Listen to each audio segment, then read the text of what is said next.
According to the United Nations report, people are facing the depletion of natural resources due to unsustainable consumption and production.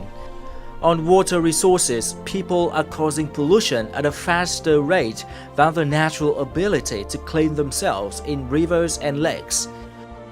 On energy, only 1/5 of world consumption in 2013 came from renewable energy. On nutriment, up to 1.3 billion tons of food are wasted each year, while nearly 1 billion people are malnourished and 1 billion are starving due to food shortages. Land degradation, unsustainable water use, overfishing, and degradation of the marine environment reduce the viability of natural resources for food supply. To address these and other dangers, the United Nations have adopted the Sustainable Development Goals until 2030. Notably, there is goal number 12, namely sustainable production and consumption. This is a goal with a lot of important content. For example, countries strive to halve the amount of food wasted per capita by 2030. At the same time, countries will significantly reduce waste through reduction in consumption, recycling, and reuse. Along with many other countries, Vietnam is striving to realize the 12th Sustainable Development Goal, especially with the emphasis on applying innovative solutions in production and consumption.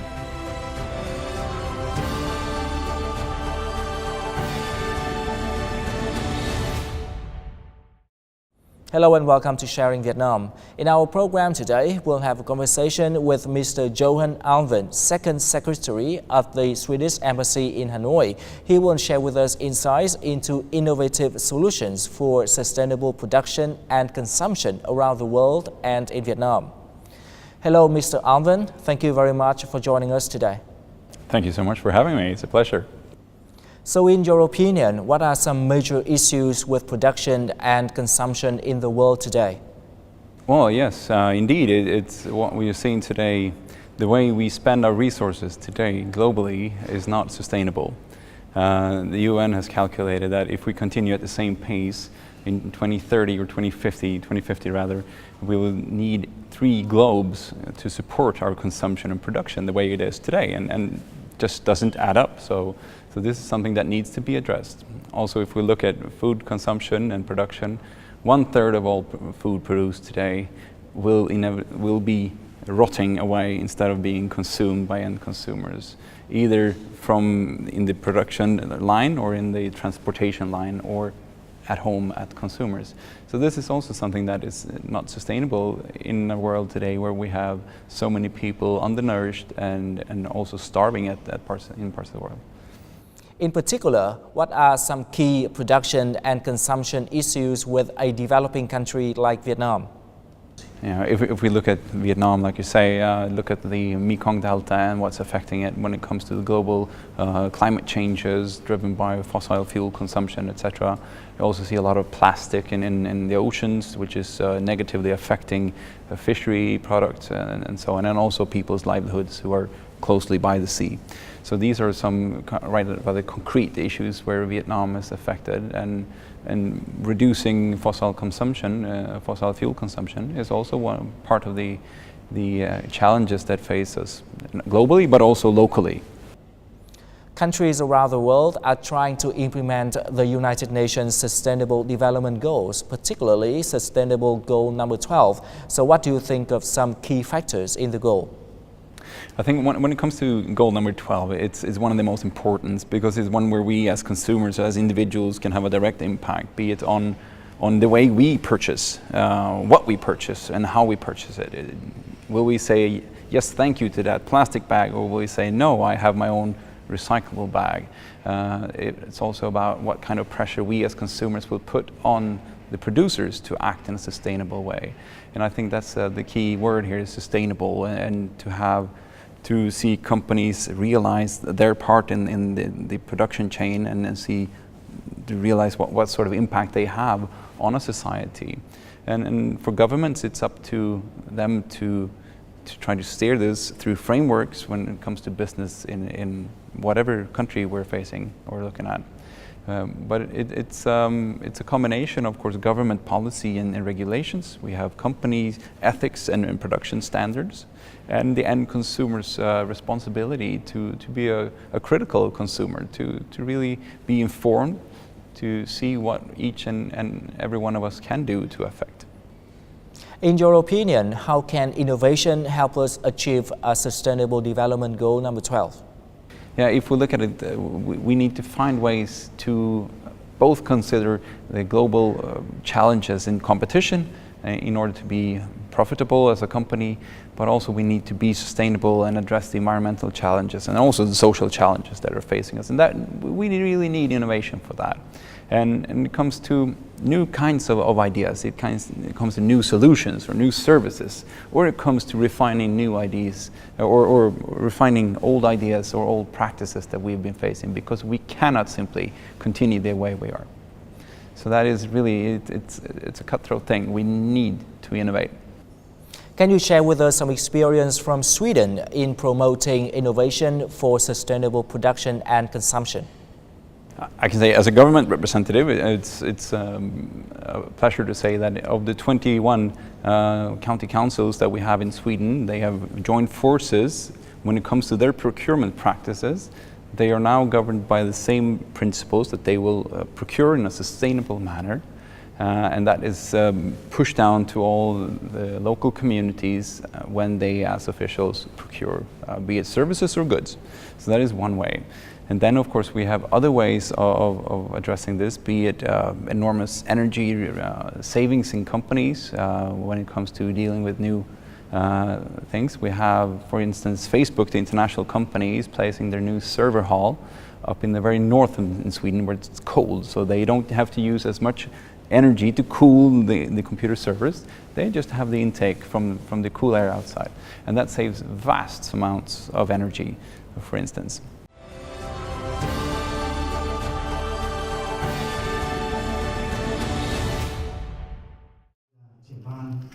The launching ceremony of the first national contest titled Create Like a Swede took place on September the 18th in Hanoi. The event was organized jointly by the Embassy of Sweden in collaboration with the Ministry of Education and Training, as well as the Ministry of Science and Technology of Vietnam. The contest will be held annually, enabling young people, especially students, to find practical solutions to help Vietnam achieve SDGs. This year, the contest focuses on goal number 12, sustainable production and consumption. Candidates can form teams of 2 members and submit their entries before November the 11th, 2017. The winning team will receive a trip to Singapore to visit the offices as well as research and development centers of Swedish companies. In addition, young people with excellent ideas will also be offered internships at leading Swedish companies operating in Vietnam. Thế thì trong những năm gần đây thì Bộ Khoa học Công nghệ cũng đã tổ chức rất nhiều những cuộc thi để tăng cường các cái hoạt động đổi mới sáng tạo ở các cấp độ khác nhau, từ quy mô các trường đại học cũng như là ở cấp độ bộ ngành như là Bộ Khoa học Công nghệ. Thì trong năm 2015, 2016 đều tổ chức những kỳ thi TechFest quốc gia và quốc tế. Thì cái là cuộc thi mà cái gọi là cái triển lãm đổi mới sáng tạo và đã được sự quan tâm của rất nhiều các bạn trẻ và cũng thu hút được sự quan tâm của rất nhiều nhà đầu tư trong và ngoài nước. Thì tôi nghĩ rằng là tiếp sức cùng với lại các bạn sinh viên trong cái cuộc thi sáng tạo như người Thụy Điển này sẽ góp phần thúc đẩy một thế hệ trẻ nhiệt huyết, hoài bão sẽ tăng cường các hoạt động đổi mới sáng tạo và góp phần phát triển nền kinh tế quốc gia nói chung. Sweden is home to the Nobel Prize and has one of the highest rates of patents and innovations per capita in the world. Creative thinking is nurtured at the primary school level, and the school system encourages exploration, collaboration, and information sharing. In order to turn ideas into solutions and products in practice, Sweden has maintained and developed a 3-legged model between the universities, the private sector, and the government. Many Swedish multinationals have come up with innovative and groundbreaking technologies such as Electrolux, Ericsson, IKEA, and ABB.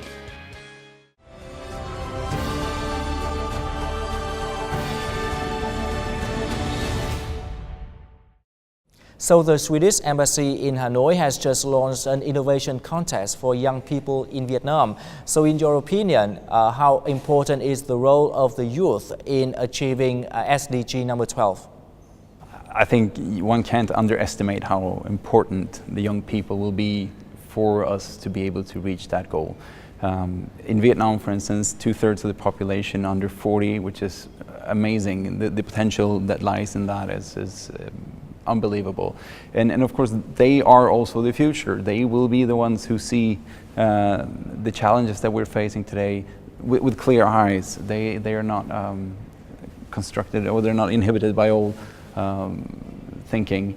And they will be the ones to come up with new ideas. I think the key question or key challenge for us representing the perhaps a bit older society is to be open-minded towards their creativity, to let them be creative, let them inspire us as well, because they will be the ones living the future, and they also need to drive the future ahead with their creativity, and we need to allow them to do that.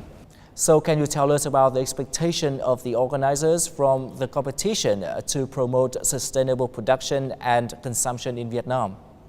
Yeah, well, like you said, the Swedish Embassy is now going on a road tour throughout the country to meet 14.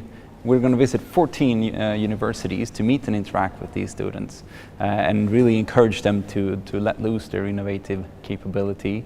We hope to see some brand new thinking when it comes to both new ideas that will come out of this contest, that we hope for, but we also hope to see how can we take something that's already existing today and fine-tune it through an invention to have it quickly implementable and become sustainable in that sense. So that's we have high hopes. We have a lot of faith in the Vietnamese youth.